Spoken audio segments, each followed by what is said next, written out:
Untuk memulakan dulu dengan menjelaskan sedikit sebanyak tentang apa itu sebenarnya maksud digital dan juga bagaimana perkembangan sekolah-sekolah dalam menjalankan digital ini.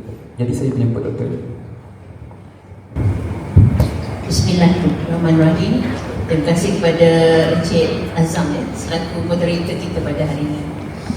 Okey, kalau kita lihat dari segi maksud digital, apa asas pada digital yang kita tahulah?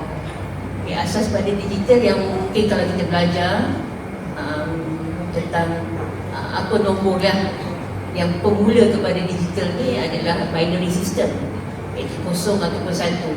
Digital ni dia hebat macam mana pun, ya, dia melangkaui apa batas dan sebenarnya the basic adalah kosong dan satu. Dia tak kenal dua, dia tak kenal tiga. Ya, arahan-arahannya adalah berbentuk binary, coding itu. Adalah contoh saya bercakap sekarang. Macam mana kita boleh terjemahkan dia kepada dunia digital itu, coding itu berlaku hanya pada 01, 001, 110. Maka itu asas kepada digital. Okay, bila kita bercakap tentang digital ni, dia melibat sama tentang teknologi. Ya, kita dahulu sebelum digital kita ada traditional.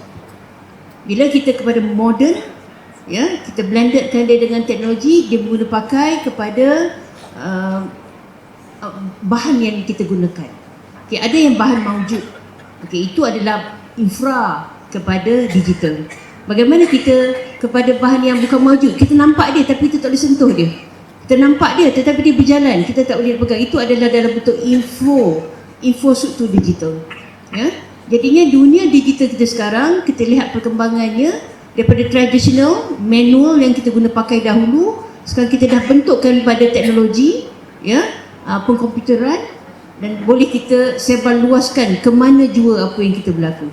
Dalam era pendidikan, ya, kalau kita lihat dulu pendekatan perkembangan digital di sekolah, kita ada mak-mak komputer, kita mungkin ada bilik komputer. Okay, bagaimana guru-guru menggunakan asas dulu teknologi, gunakan LCD, OHP. Okay, ada tak yang zaman-zaman saya dulu kita sediakan untuk mengajar pakai OHP, pakai yang cahaya tu, ada tak? Ada kan? Nah, zaman dulu menongginglah kita menyedia malam tu. Saya first posting, saya bidang fizik, saya kena mengajar biologi. Biologi pula kena belajar biologi tingkatan 6. Pertama, saya harum juga untuk membaca di SKP biologi tingkatan 6. Ya, meniaraplah saya, duduklah saya, ya, untuk menyediakan OHP tu untuk mengajar anak-anak tingkatan 6. Saya ambil itu. Dan bila saya lihat selepas tahun 2020, bila ketika itu, ya, pendekatan pengajaran sains dan matematik dalam bahasa Inggeris, ya, guru-guru ada dibekalkan dengan satu laptop, satu soundbox. Ya, masa itulah saya mula belajar daripada CD yang dibekalkan, ya, untuk saya mengajar tingkatan 6 dan juga fizik di tingkatan 4 dan 5. So pendekatan digital ini dia sangat laju, ya. Kalau dia nak tunggu kita berjalan, dia tak ada, dia dah berlari dah. Pendekatan digital dia mengubah bentuk manual tadi kepada bentuk yang lebih efisien, ya, menggunakan asas komputer. Kalau dulu hanya dalam komputer tu saja, kita dibekalkan dengan CD ataupun buku teks lah. Ya, tapi sekarang kita dah boleh gunakan sumber-sumber luar yang ada. Kalau era 2014-15 tu, masih ingat kita menggunakan frog? Ada tak frog? Ya, nak membina rancangan pelajaran harian tu, saya ingat saya menggunakan frog. Ya, nak bina sumber tu 1 RPH 2 jam. Tapi saya tak pernah give up. Ya, antara guru yang pertama pelopor menghantar RPH dalam bentuk digital di sekolah. Tapi memang masa tu kan saya sepuas menggunakan digital ni tadi, ya. Saya nak terjemahkan dalam bentuk situasi.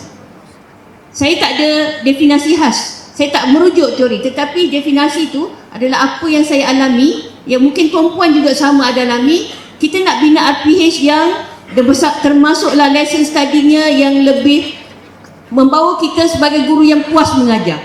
Kalau setakat RPH yang ditulis dalam buku besar tu, ingat tak dulu? Kita ada buku rancangan pelajaran kan? Menulis tu adalah mungkin sejengkal. Adakah itu kita punya pengisian pengajaran? Tidak. Saya nak yang lebih, saya puas menulis dan merancang, sehingga kan saya nak anak-anak murid tadi dia minat dengan mata pelajaran saya.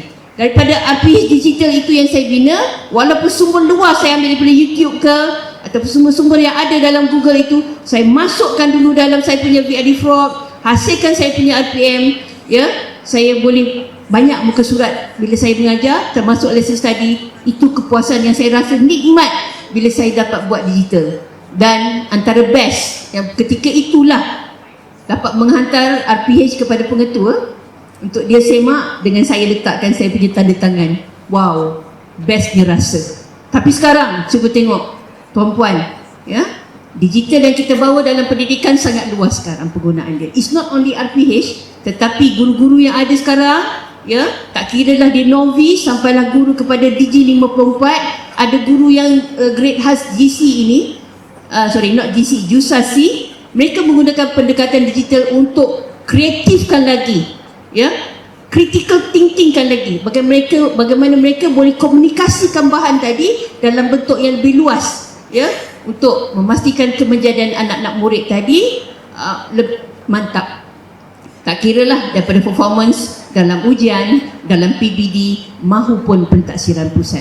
Digital yang saya lihat ini sangat luas, ya.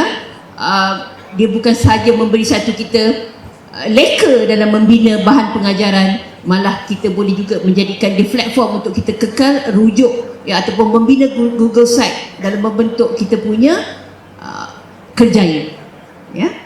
Tuan-puan semua sekarang tak payah lagi nak gunakan resume yang file itu kan. Tuan-puan boleh scan, masukkan dalam Google Site tuan-puan. Pembangunan kerjaya daripada guru biasa kepada guru profesional, daripada mahasiswa pendidikan yang biasa kepada guru grade khas JUSASI. Kita boleh aturkan dia. Siapa yang bantu kita? Adalah digital ini. Sekian untuk soalan pertama tadilah. Ya, saya harap tuan-puan jangan takut bila kita ditanya tentang definasi. Don't ever, saya kata kita boleh refer lah daripada sarjana lalu, tapi kita sendiri yang mengalami itu, we can define apa perkara itu. Tak kira lah digital ke, falsafah ke, apa petajuk. You may define your own definition, your own understanding tentang perkara tersebut. Okay? Terima kasih banyak juga tu. Okay, kalau kita dapat lihat kan, perubahan digital ni memang sangat mendadak lah di dalam 10 ke 20 tahun ni. Kalau dulu kita boleh tengok cikgu-cikgu bawa file-file yang besar-besar banyak-banyak, tapi sekarang cikgu bawa phone saja. Dah ada macam tadi Dr. Yati kata, kita ada Google Drive. Tak perlu dah kita kalau kabut nanti file tertinggal ke apa semua cukup bawa phone. Lagi bagus kita buat Google Site kan, kita Google Site ada semua detail file-file kita. Jadi dalam perubahan aspek digital, pendigitalan dalam pendidikan ni secara tak langsung akan memberikan perubahan digital kepada aspek pekerjaan. Jadi kita tengok sekarang ni pertanian pun sudah melibatkan pendigitalan. Kita ada drone pertanian untuk kita semak pokok-pokok yang mana yang dah rosak, air dia mencukupi ke tidak. Sekarang pun pertanian pun dah melibatkan pendigitalan. Itu tidak termasuk lagi aspek-aspek yang lain. Jadi saya menjemput Dr. Raihan berdasarkan pengalaman doktor, bagaimana pendidikan digital ni akan menyediakan skill-skill, kemahiran-kemahiran yang penting dalam aspek pekerjaan yang akan datang. Bismillahirrahmanirrahim. Assalamualaikum warahmatullahi wabarakatuh. Okay, pertama sekali saya nak ucapkan terima kasihlah kepada Dr. Nur Hayati dan guru-guru di Selangor sebab sudi hadir hari ini. Okay, berbalik kepada soalan moderator, bagaimana digital tu boleh mempengaruhi pekerjaan. Yang pertama sekali, macam saya sendiri sebagai kata pemilik syarikat, kita rasa kata perubahan digital tu kita merasai daripada kata guna komputer sahaja, dan sekarang ni dah era AI. Macam saya kongsi, saya sendiri bila kita nak buat kita buka job vacancy, kita dapat beribu-ribu resume untuk satu position. 800 position. Macam mana kita kalau dulu kita kena semak satu-satu resume kita kena semak. Tapi dengan adanya orang kata perkembangan AI, digital, jadi kita hanya kita bagi prompt pada kita punya website, and then screen candidate yang ada contohnya 2 tahun pengalaman. Jadi bila datang kat saya, contoh kan saya pergi saya propkan kejap, saya kita punya komputer. Lepas 2 jam saya datang balik, dia dah screen kan. Dia bagi saya 18 kandidat je. So okey lah. Saya 18 kandidat okey dah, daripada 800 saya kena baca. So orang kata masa tu kalau dulu 800 ni kita kena screen seminggu. So sekarang ni 800 tu screen dalam masa 2 jam dah siap dah. Dan kita boleh buat benda lain. Jadi yang kedua, dari segi orang kata macam kami sendiri menyedari dari segi digital sendiri, macam Explorer kita turun ke sekolah. Macam tahun lepas kita turun ke 73 sekolah di Kuantan sahaja. Di Kuantan sahaja 73 sekolah. Jadi kita merasai anak-anak ni orang kata digital tu, orang kata diorang sangat orang kata very hands on digital. Dan kita ni mungkin kita ketinggalan bukan anak ni. Sebab ruang pekerjaan sekarang dia memerlukan calon ni. Orang kata orang yang boleh explore digital tanpa dia pergi ke universiti sahaja, dia kena self learn. Dan digital ni memudahkan anak-anak ni untuk upskill. So kita tak perlu orang kata dulu kita nak belajar, kita kena pergi sekolah. Nak belajar kita kena mesti datang sekolah, mesti datang universiti. Dan sekarang ni universiti pun dah banyak offer course online. Dan ada juga saya ada macam kalau di luar negara, di UK kan, dia ada online school. Dia ada online school dan benda ni sangat normal. Mungkin satu hari nanti mungkin kita pun ada online school. Dan mungkin diakreditasi, kita tak tahu akan datang, kita tak tahu. Benda ni mungkin akan berlaku sebab bila online ni akan menjimatkan banyak benda, infra. Sekarang ni bila orang kata pra pun dah nak, orang kata 6 tahun pun nak ada pra, mungkin akan datang. Kita tak tahu evolusi digital tu bagaimana. Jadi dari segi pihak industri, we need orang kata calon ataupun prospek lah yang orang kata yang very skillful to accelerate that. They need digital orang kata skill to explore the new field. Yes, a new field lah orang kata. Baik, terima kasih. Jadi seperti yang kita fahamkan, betul, zaman sekarang pekerjaan sangat demanding dalam aspek digital ni. Jadi saya pernah dengar kata-kata pendigitalan takkan menyebabkan orang hilang pekerjaan, tetapi orang yang tidak mengejar aspek pendigitalan tu akan ditinggalkan oleh pekerjaan. Jadi saya sentuh kembali aspek cabaran pada Dr. Hayati Jadi apa sebenarnya cabaran utama kita dalam nak mengembangkan aspek digital di tingkat sekolah dan menengah? Jadi kita tahu kita ni nak mengubah daripada sesuatu ke sesuatu ni sangat susah. Kalau dulu macam Dr. Hayati kata ada pakai OCR, betul kan, yang kotak cahaya tu. Saya pernah nampak. Saya Gen Z, saya tak pernah pakai lah. Tapi saya pernah nampak.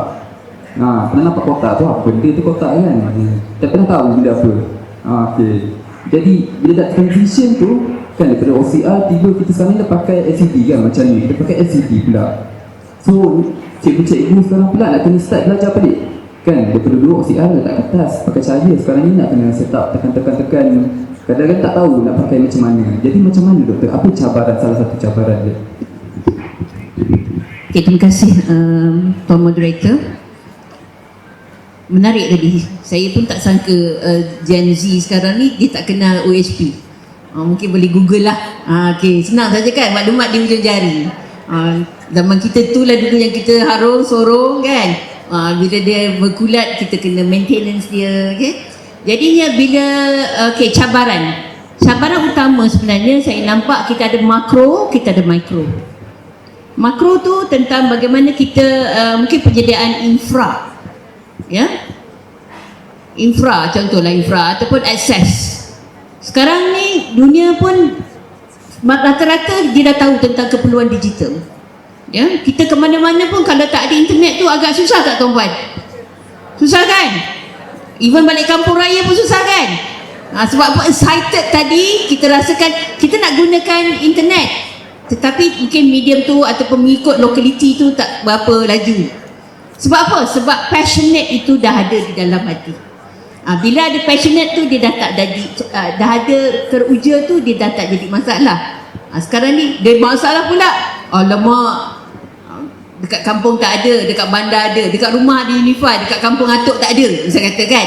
Itu rasa cabaran sebab dia dah rasa sangat teruja penggunaan. So yang pertama kita lihat kepada infra dan juga akses internet. Okay, namun yang demikian dalam keadaan itu, bila kita perlu untuk diri kita, macam kata kita guru yang memang sentiasa nak menjadikan satu benda yang baru, bila kita mahu, ya, benda yang perlu tu kita cuba dapatkan juga. Saya percaya cikgu dia tak berkira sebenarnya menyediakan bahan-bahan infra ni, bukanlah infra besar. Sebagai pemimpin di dalam dunia pendidikan, mereka perlu mencari satu alternatif untuk menyediakan infrastruktur ni mengikut bajet yang ada lah. Okay, macam kata penurunan AP ataupun dana daripada, kalau di sekolah kita ada poket ataupun saluran PCG, betul? Daripada akaun sumbangan awam. Jadi kita boleh mengulah penggunaan dana-dana yang telah ataupun peruntukan yang telah digunakan dengan smart, dengan bijak. Sebab itu sekarang pun, ya, tadi Dr. Raihan kata untuk sediakan kertas kerja. Zaman-zaman dulu punya pemikiran, zaman dululah, kemungkinan bila beban tugas kita lihat guru sekarang, nak menyediakan kertas kerja mungkin ambil masa. Nak menyediakan itu perlu tenaga yang lain, ya, waktu yang lebih panjang. Namun kita boleh simpulkan proposal tadi, nak keluarkan dana, nak gunakan dana yang turun ke sekolah, ya, atau dapat kelulusan. Kita boleh buat proposal tadi dengan bantuan AI. Yang penting apa yang perlu ada, apa tujuan objektif, kita create sikit, bukan semata-mata bertajakan AI. AI ni memang patuh, apatah lagi kita puji dia, AI yang hebat lagi bijaksana, suka dia. Cuba tuan-puan bagi dia salam, dia jawab wang salam. Saya nak tanya je AI agama apa pernah nak tanya, tapi tak tanya pun. Saya kata macam jadi kawan saya, ya. Okey, balik tadi, kita ada dana. Kalau kita sebut selama itu cabaran, tidak, ya, insyaAllah dengan ada peruntukan yang telah diturunkan oleh kementerian, tuan-puan dekat sini ada PKP yang menyimak, ya, menyimak untuk apa, nota minta pembelian berdasarkan proposal itu tadi. Proposal itu tadi kita boleh minta bantuan AI untuk munikan. Dah dapat kata kerja, semak lagi, ya, semak sikit, semak ikut keperluan kita attachkan dengan nota minta, dah boleh hantar kepada peruntukan untuk diluluskan oleh pengetua. Kalau nak gunakan sumbangan awam, kita akan hantar ke jabatan untuk kelulusan pihak pemeliharaan. Itu tak ada masalah. Yang penting janganlah kita menggunakan tadi penyediaan infra tadi melampaui dana. Tuan-puan ada PCG, tiba-tiba semua nak habiskan duit untuk pembelian. Kata tak boleh, dia kena rancang. Ya, boleh gunakan untuk pembangunan program digital. Ya, boleh bagi pengukuhan anak murid dalam bentuk hadiah ataupun cenderamata. Kalau tidak melibatkan bulan Ramadan, kita boleh gunakan sedikit peruntukan untuk kudapan. Merancang, boleh pembelian modul dan sebagainya. Betul tak? Yang penting kertas kerja tadi kita dah ada dah pembantu yang hebat lagi, bijaksana, AI tadi. Tuan-puan adalah IIA, insan yang berilmu ada amal. Insan yang ada ilmu, yang ada okey, I ganda 3A. Kita tahu kita ada AI yang hebat, tapi pada saya, kita manusia ni I 3A. Insan yang ada ilmu, ada iman, percaya, ada amal, ada amalan. Gunakan itu, kawan baik dengan AI, dia bantu tuan-puan dalam mentadbir urus dana tadi. So infra kita insya-Allah kita boleh dapat. Kena merancang smart. Okey. Yang mikro, cabaran mikro dalam kita buat digital ini, pada saya diri kita sendiri, pemikiran kita sendiri. Katalah tadi takut-takut nak pakai, takut-takut nak tekan. Dulu main sorong-sorong, buka je cahaya, on ada cahaya. Letaklah transparansi plastik. Dahulu yang tak tahu tak apa, you all generasi yang lebih muda. Kami ni macam juga OHP, dah makin dah dimasukkan galeri. Ya, tapi saya beruntung sebab saya berada pada zaman itu dan zaman sekarang. Okay, bila sekarang gunakan teknologi, tak perlu katil, tekan sajalah. Ya, kalau dulu saya ingat, saya masuk universiti dalam bidang sains komputer, saya baca first frasa yang saya nak masuk universiti itu tentang virus komputer. Saya kata, virus ni macam yang kita dapat sesama tu ke? Yang kita dapat demam campak ke? Sebab saya SPM dalam keadaan saya dapat chicken pox. Dia virus macam tu ke? Sebut virus-virus kan yang mengganggu sistem komputer. Doktor minta maaf, zaman tu betul naif saya tentang komputer. sampai saya menganggapkan virus tu macam bakteria yang kita dapat tu. Ya, rupanya bukan. Dia adalah bentuk perisian bijak pandai yang boleh mengganggu gugat sistem pengkomputeran itu sendiri. Baru saya tahu. Tapi dia tidak menjadikan saya hati kecut untuk belajar digital. Jadinya balik pada cabaran mikro adalah pemikiran kita. Kalau kita lihat perkara ini sebagai satu blok, ya, untuk kita adapt dan adopt dalam dunia digital ni, memang dia tak jadi mana. Namun lihat balik kepada generasi yang kita ajar sekarang, kalau kita menyediakan infranya seperti yang dahulu, dia tak sesuai ikut yang sekarang, kita memadamkan dia punya peluang. Ya. Sekarang anak-anak rata-rata dia memang menggunakan smartphone. Kalau tak ada pun dia akan ada handphone. Tak smart pun, tapi bisa ada handphone. Jadi tuan-puan, balik pada cabaran mikro tadi, bagaimana kita, ya, kita nak menyediakan diri dalam itu, ya. Tapi janganlah stres, janganlah seronok. Kenapa pula tak seronok? Tak nak stres, tak nak seronok. Saya nak dalam digital ini kita beronok-ronok buat dia. Beronok-ronok bersama dengan dia. Maksudnya banyak ronok lah, banyak seronok. Ya, bila kita suka, puan, bila kita suka, you dapat kata suka makan kuih tepung pelita, everyday pergi bazar Ramadan. Suka pergilah, suka makan martabak, everyday pergi martabak. Tak kira lah, sahur pun sanggup. Sebab kita suka. Bila kita suka, insya-Allah semua senang belaka.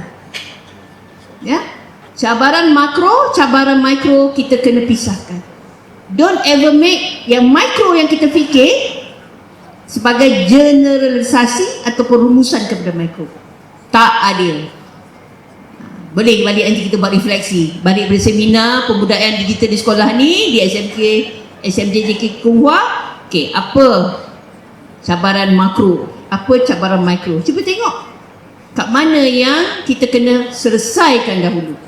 Sebenarnya cabaran secara mikro untuk digitalisasi sekolah. Pemikiran kita, hati kita, roh guru kita, untuk kita sama-sama mengadaptasikan dalam dunia digital ini, ya, agar kita dipermudahkan urusan, diberi banyak latihan. Ini pun dalam bentuk latihan, info baru, majlis ilmu, seminar. Memang kita sebagai guru perlu ataupun relevan untuk sertai. Besarkan ruang lingkup tuan-puan, jangan hanya berlaku di sekolah. Ya, luaskanlah pengetahuan tentang apa jua, ya, bekalan untuk kita jadikan kita guru yang wibawa mulia untuk berhadapan dengan murid. Ya, generasi AI, generasi Gemini sekarang ni. Okey, bagaimana kita perlu tahu. Bukan mulut saja. Nak tahu, tak payah segan silu. Walaupun kita grade dah tinggi, nak belajar dengan guru novice sekarang, kita belajar. Nak tekan macam mana, jangan panik, jangan anxiety dengan digital. Okey tuan-puan, cabaran tadi makro dan juga mikro. Utama kita kena selesai yang bagaimana? Yang mikro. InsyaAllah di mana ada kemahuan, di situ ada jalan. Terima kasih banyak Doktor. Jadi kita boleh dapat nampak lah kan, untuk mengatasi cabaran ni sebenarnya kita kena ada yang pertama sekali peranan daripada semua pihak, daripada cikgu-cikgu sekolah untuk sediakan infrastruktur yang bagus kan, ada penyediaan pendidikan yang baik, dan juga kita perlukan bantuan daripada kerajaan untuk menyediakan menyediakan dasar-dasar dan inisiatif yang berkaitan dengan pendigitalan, dan juga parents pun juga perlu untuk menggalakkan anak-anak ni kita terlibat dengan digital, bukan sekadar untuk tengok phone main game je, tapi memanfaatkan gadget yang ada tu untuk pembelajaran digital. Okey, jadi saya menarik jugalah dengan doktor kata tu, kita sekarang ni kalau tak faham tanya je AI kan, kita ada ChatGPT, ada Gemini, semua ada macam-macam kan.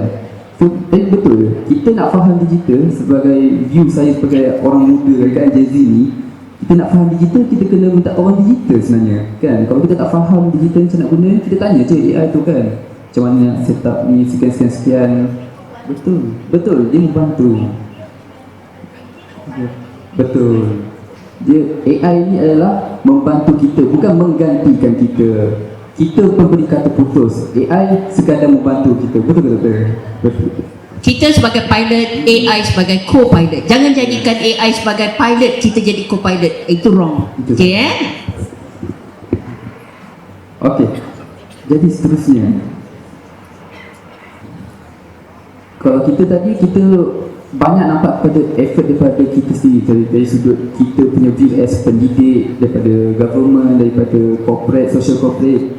Tapi daripada anak muda tu sendiri, kalau dia tak minat digital, dia orang pun memang takkan pergi jugalah. Jadi semata-mata guna handphone tu untuk main game, tengok YouTube, tengok media sosial, TikTok. Jadi doktor, macam mana kita nak tarik anak muda ni, bakat-bakat muda ni ke dalam bidang digital? Okay, bismillahirrahmanirrahim. Okay, saya suka bila Dr. Nurhayati cakap sebenarnya. Sangat nak kata banyak knowledge daripada depan tadi. Banyak benda lah kita, Dr. kata pasal learn, create, innovate ni kan ada 6 prinsip kan. Jadi saya rasa banyak benda, dan saya rasa Dr. Nurhayati dah cakap semua sebenarnya. Dah cakap semua. Okey, dari segi nak tarik minat yang pertama sekali, macam saya sendiri, dulu saya PhD di Oxford. Jadi ada satu program dekat Oxford ni yang mana profesor turun padang. Profesor ni dalam bidang-bidang tertentu dia kena turun ke sekolah. Dia panggil orang kata knowledge transfer between university dan school. Dan saya rasa itu antara salah satu approach yang sangat bagus untuk tarik minat-minat anak-anak muda ni, murid-murid. Yang kedua adalah hands-on activities. So we need to make the learning fun. Macam saya sendiri, Exploria, kalau cikgu-cikgu nampak dekat belakang tu kan, kita punya equipment, gadget-gadget kita. Contoh macam VR kita ada 30 VR dalam Exploria. Dan kita punya mikroskop digital yang pertama, kalau mikroskop digital kita pertama di Malaysia yang ada benda tu. Dan benda ni baru keluar tahun lepas. Dan drone kita pun kita bawa sesuatu yang orang kata the high end of the technology, bawa kepada murid. Kita tak bakal ke VR kita yang paling canggih tu. Yang paling canggih, yang mana dia ada mixed reality, dia ada AI function. Jadi saya nampak untuk tarik kata bakat dan minat anak-anak muda terhadap bidang digital ni, satu, we need to make the learning fun dan interactive. Dan satu lagi hands on. Memang digital kan, macam dulu kita rasa digital mesti screen. Tapi sebenarnya digital ni, era kata perkembangan digital ni dah pergi kepada hands on. Orang panggil interactive learning. Okey, itu saja dari saya. Terima kasih doktor. Jadi apa yang kita nampak kan, anak muda sekarang ni memang dia minat kepada games kan, dia suka main game semua. Jadi kalau saya teringat ada satu kata-kata seorang pendakwah lah kan, dia kata dia buat satu mahat tahfiz digital, bukan digital, mahat tahfiz e-sport. Jadi dia mahat tahfiz macam mahat tahfiz biasa.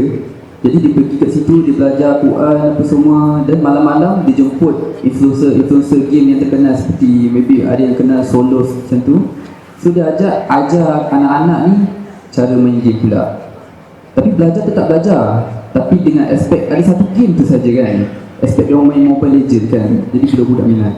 So mereka pun minat untuk belajar. Okay. Jadi yang terakhir sekali, saya jemput untuk doktor untuk berikan apa sebenarnya harapan daripada SSPP untuk meningkatkan lagi penglibatan pelajar dan sekolah ke arah aspek pendigitalan ini. Okey, baik. Saya nak kaitkan tadilah dengan anak muda, macam mana harapan PPD dan juga harapan kita kepada guru-guru lah yang ada dekat sini, wakil sekolah-sekolah ya. Kelak boleh bawa maklumat ni kepada rakan-rakan sejawat di sekolah lah. Okey, baik. Kita sekarang ni maybe dah banyak tukar cara baru daripada mesyuarat. Okey, tak dan bersemuka, kita boleh buat secara hybrid ataupun secara dalam talian ya.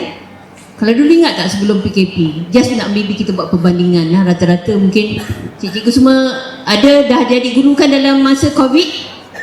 Okey, bagaimana mungkin lazimnya kebiasaannya kita buat mesyuarat bersemuka. Bila mesyuarat bersemuka ni ada yang biasalah, ada yang tak dapat hadir disebabkan tugas kaki lain dan sebagainya. Mesyuarat tetap kena berlangsung ya. Selepas kita dikejutkan dengan fenomena COVID ni, perubahan kepada digital ini untuk merapatkan manusia yang ketika dah tersangat, bukan penjarakan saja, dia dah lebih sangat jarak, tak dapat dikesan.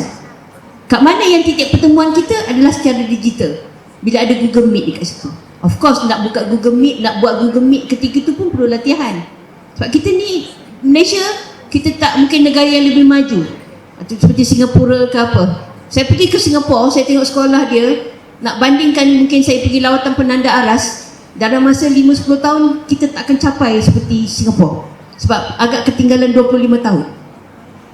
Saya sebenarnya nak pergi sekolah harian Singapura, tapi Singapura beri kita sekolah yang terhebat di Singapura. Ini susah untuk saya buat, ya doktor? Kalau dekat, tak tahu kat Oxford macam mana lah. Okey, itu satu yang saya nampak mula-mula bagaimana saya perlu beriltizam kayu. Dalam dulu sebelum ni saya matematik, sekarang saya di sektor pembelajaran semua sekali. Ya. Alright. Jadinya daripada sedikit daripada era pandemik itu kita mula kenal Google Meet, kita mula kenal Microsoft Teams, betul? Kita mula kenal Zoom untuk kita meeting. Tugas tetap kena jalan, betul tak? Gaji kita dapat, takkanlah kita nak stop gaji. Kita tetap kena jalankan. Jadi inisiatif ini, tekanan fenomena itu membuatkan kita lebih critical thinking dan juga kreatif. Macam mana nak bertemu? Orang dah jauh ni. Macam saya sebagai pengetua ketika itu, macam mana saya nak jumpa guru-guru saya ni yang seramai 150 orang, nak pastikan anak-anak tadi belajar. Okay, itu cabaran, risiko lah, dan saya perlu uruskan risiko. So daripada situ, ya, kita mengharapkan guru sambut.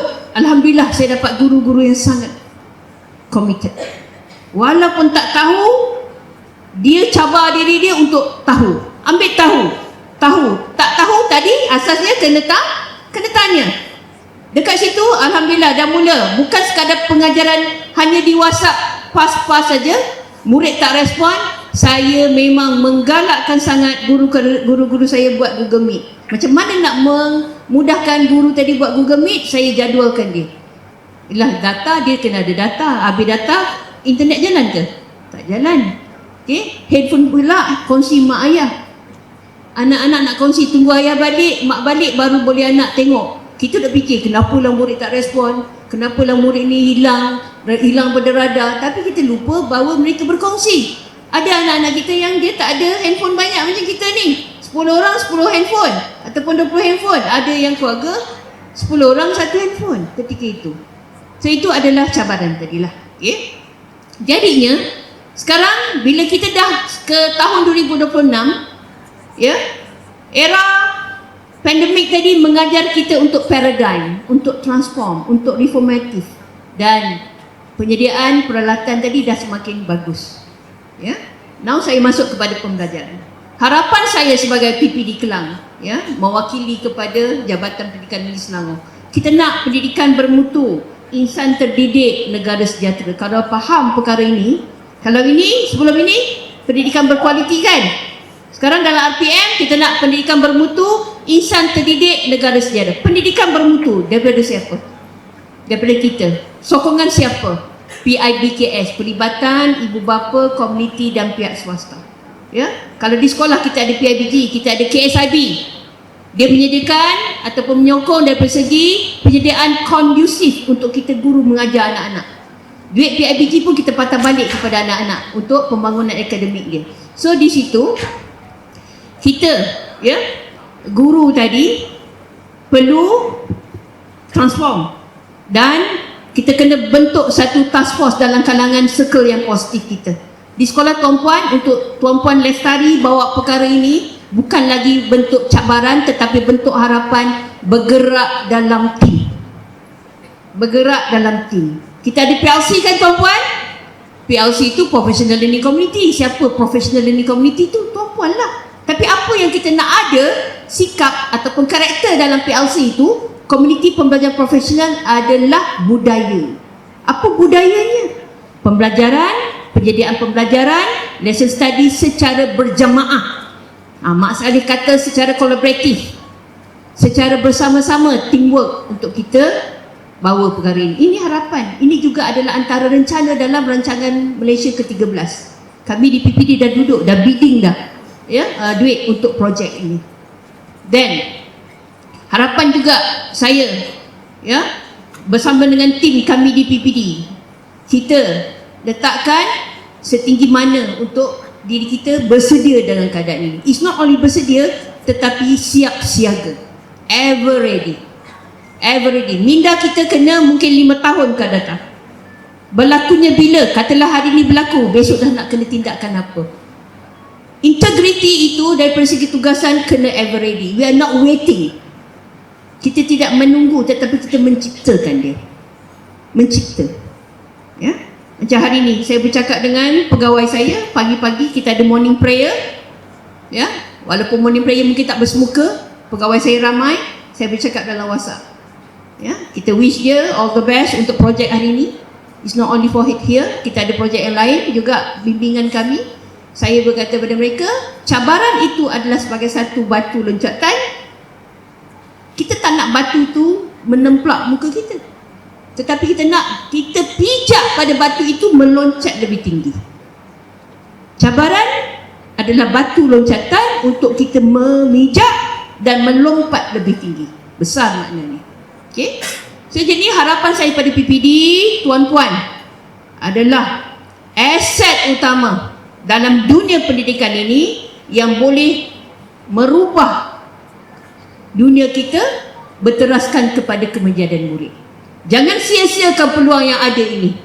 Kita ada berkhidmat berapa tahun lagi, gunakan pendekatan digital ini untuk kita kayuh, untuk kita bawa pilot ataupun not pilot, kompas dalam RPM itu diterjemahkan kepada kemenjadian murid, pendidikan berkualiti, insan tadi murid terdidik, negara kita Malaysia sejahtera.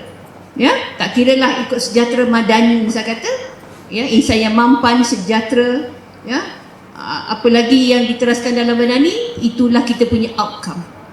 Tuan-puan ada pelopor kepada perubahan, arkitek kepada pembangunan pendidikan. Kita di sekolah, kita di PPD, kita di jabatan maupun di KPM, kita memainkan peranan kita secara mantap, kolaboratif, dan insya-Allah kita akan dipermudahkan urusan itu. Itu harapan saya. Terima kasih.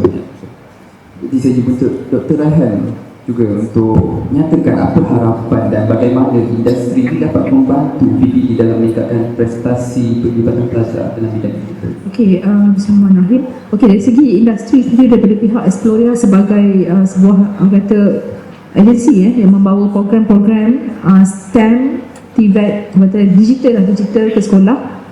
Apa yang saya harapkan hari ini untuk guru-guru, bagi anak-anak ni peluang, sebab Exploria akan buat jelajah digital Exploria untuk Selangor untuk pertama kali tahun ini sebenarnya. Ini yang kata kita dah pergi ke Terengganu, Pahang dan Negeri Sembilan pun kita dah pergi, dan Selangor insya-Allah tahun ni doktor, dan bagi peluang kat anak ni. Sebab Exploria kita ada banyak kata equipment kita yang kita bawa ke sekolah. Instead of murid ni kena keluar untuk kata tengok benda ni, kita bawa ke sekolah. Macam semalam kita kata pelibatan pelajar sangat tinggi. Semasa sekolah pun seronok, murid-murid seronok. Jadi saya harap guru-guru yang ada hari ni kata sertailah jelajah digital Exploria. Bagi peluang anak-anak ni untuk explore. Itu saja dari saya. Terima kasih ucapkan kepada semua panelis atas perkongsian yang diharapkan. Para guru-guru di sini dapat mengambil sedikit sebanyak ilmu untuk kita aplikasikan di sekolah masing-masing. Jadi setakat itu saja kita punya sesi dialog pada pagi ini.